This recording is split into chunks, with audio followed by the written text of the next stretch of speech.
ভক্ত হচ্ছেন আপনারা। হরে কৃষ্ণ।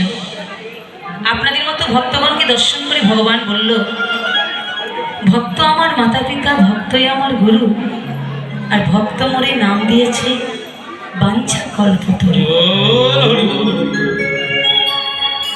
মাগো, ভক্তের সাধনা যত ছুটবে, ভগবানের করুণা তত নামবে।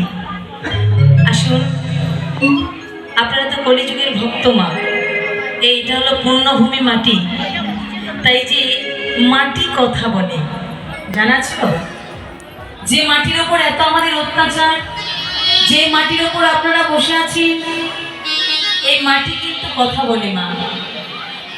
যে লীলাটি আপনারা আস্বাদন করবেন সেটা হলো মাটি গৌরাঙ্গ। বিদায় গৌর হরি বল। আমরা সচক্ষে দেখব, আমরা শ্রবণে শুনব।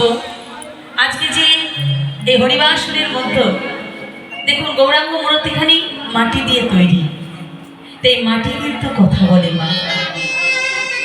আমরা কলিযুগের মানুষ, আসুন আমরা একটু ভক্তলীলা আস্বাদন করি। এবং আমার বাবারা বলেছেন, যাই হোক, করুণাময়ী স্নেহময়ী রাধা ঠাকুরানীর কাছে